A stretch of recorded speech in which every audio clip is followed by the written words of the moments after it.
നമ്മളെല്ലാവരും തന്നെ ഇതിൽ ഏതെങ്കിലും ഒരു UPI ആപ്പ് വെച്ചിട്ട് ട്രാൻസാക്ഷൻസ് ചെയ്യുന്ന ആൾക്കാരായിരിക്കും. ഫോൺ പേ, ഗൂഗിൾ പേ, പേടിഎം, അങ്ങനെ ഏത് UPI ആപ്പ് ആയാലും നമ്മൾ യൂസ് ചെയ്യുന്നുണ്ടാവും. അപ്പൊ നമ്മൾ ചില സമയത്ത് പെട്ടെന്ന് ഒരു ഫോൺ നമ്പറിലേക്ക് പേയ്മെന്റ് ചെയ്തിട്ട് പിന്നെ ആ ഒരു പേയ്മെന്റ് ചെയ്ത് കഴിഞ്ഞിട്ടായിരിക്കും നമ്മൾ അറിയുന്നുണ്ടാവും ആ നമ്പറിലായിരുന്നു ഒരു നമ്പർ അങ്ങോട്ടോടെ മാറിപ്പോയി.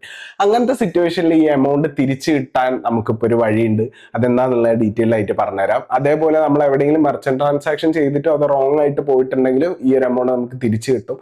അതെങ്ങനെയാണെന്നുള്ള ഡീറ്റെയിൽ ആയിട്ട് ഞാൻ പറഞ്ഞുതരാം. പറഞ്ഞു തന്നതിന് മുന്നേ ഈ ഒരു ചാനൽ നിങ്ങൾ ഇതുവരെ ഫോളോ ചെയ്ത് വെച്ചിട്ടില്ലെങ്കിൽ ഇപ്പൊ തന്നെ ഫോളോ ചെയ്യാനും യൂട്യൂബ് ചാനൽ സബ്സ്ക്രൈബ് ചെയ്യാനും മറക്കണം. ഓക്കെ, ആദ്യം തന്നെ ഇതൊരു പ്രോസസ് ആണ്. ഇതിൽ കുറച്ച് സ്റ്റെപ്സ് ഉണ്ടാവും. NPCIന്റെ വെരിഫിക്കേഷൻ കഴിഞ്ഞ് കഴിഞ്ഞാൽ മാത്രമേ ഈ ഒരു എമൗണ്ട് തിരിച്ചു കയറുള്ളൂ. എന്നാലും നമുക്ക് എന്നത്തേക്കായിട്ട് നഷ്ടപ്പെടുന്നതിലും ബെറ്റർ അല്ല നമുക്ക് ഈ എമൗണ്ട് തിരിച്ചു കിട്ടുന്നത്. നിങ്ങൾ ഈ ഒരു പേയ്മെന്റിന്റെ സ്ക്രീൻഷോട്ട്, നിങ്ങൾ ചെയ്ത payment screenshot, UTR number, transaction ID, date, amount, ഇത്രയും കാര്യങ്ങൾ അടങ്ങുന്ന സ്ക്രീൻഷോട്ട് നിങ്ങൾ സേവ് ചെയ്ത് വെച്ചേക്കുക. നിങ്ങൾ ഓർമ്മിച്ച് വെച്ചിട്ടില്ലെങ്കിലും സേവ് ചെയ്ത് വെക്കുക ഈ ഒരു സ്ക്രീൻഷോട്ട്. നിങ്ങൾ സ്ക്രീനിൽ ഞാൻ കൊടുത്തേക്കാം ഏത് കസ്റ്റമർക്ക് ഇപ്പൊ UPI ട്രാൻസാക്ഷൻ ചെയ്തത് ഏത് ആപ്പ് വെച്ചിട്ട്, ഇപ്പൊ ഗൂഗിൾ പേ ആണെങ്കിൽ ഫോൺ പേ ആണെങ്കിൽ ഏത് ആപ്പ് വെച്ചിട്ടാണെങ്കിൽ അതിന്റെ കസ്റ്റമർ കെയറിന് നമ്പർ ഞാൻ താഴെ കൊടുക്കുക. ആ നമ്പറിൽ നിങ്ങൾ കോൺടാക്ട് ചെയ്യും. ഓക്കെ, അപ്പൊ നിങ്ങൾ വൺസ് കസ്റ്റമർ കെയറിൽ കോൺടാക്ട് ചെയ്ത് കഴിഞ്ഞാൽ അവര് ഡീറ്റെയിൽസ് ഒക്കെ ചോദിക്കും. ഡീറ്റെയിൽസ് ഒക്കെ അവർക്ക് ഷെയർ ചെയ്യുക. അത് കഴിഞ്ഞാൽ NPCIന്റെ പോർട്ടൽ ഞാൻ നിങ്ങൾക്ക് താഴെ കാണിക്കുക. ആ പോർട്ടലിൽ കയറിയിട്ട് നിങ്ങളെ കംപ്ലൈന്റ് റൈസ് ചെയ്യുക. NPCI.org.in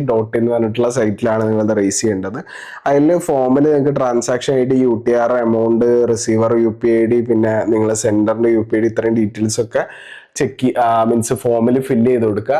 ആഫ്റ്റർ NPCI ചെക്ക് നിങ്ങൾക്ക് ഈ ഒരു എമൗണ്ട് റീഫണ്ട് ചെയ്യും. ഇതിന് കുറച്ച് ടൈം എടുക്കും. എന്തായാലും 5 to 7 ബിസിനസ് വർക്കിംഗ് ഡേയ്സ് എന്തായാലും ഈ ഒരു പ്രോസസ്സിന് എടുക്കും. നിങ്ങൾ ഫോം ഫില്ല് ചെയ്ത് സബ്മിറ്റ് ചെയ്ത് കഴിഞ്ഞാൽ. സോ ഈ ഒരു വീഡിയോ നിങ്ങളെ ഫ്രണ്ട്സ് ആൻഡ് റിലേറ്റീവ്സിന് ഇപ്പൊ തന്നെ അയച്ചു കൊടുത്തേക്കുക. എന്നേക്കുമായിട്ട് ഈ പൈസ നഷ്ടപ്പെട്ടു എന്ന് വിചാരിക്കുന്നവർക്ക് ഇതൊരു നല്ല വാർത്തയായിരിക്കും. സോ എന്നാലും ചെക്കൗട്ട് ചെയ്യാൻ നിങ്ങൾക്ക് ഇതുപോലുള്ള സിറ്റുവേഷൻ വന്നിട്ടുണ്ടെങ്കിൽ താഴെ കമന്റ് ചെയ്യുക. അപ്പൊ ഇതേപോലെ നെക്സ്റ്റ് നല്ല വീഡിയോ കാണുന്നവരായിരിക്കും. ബൈ.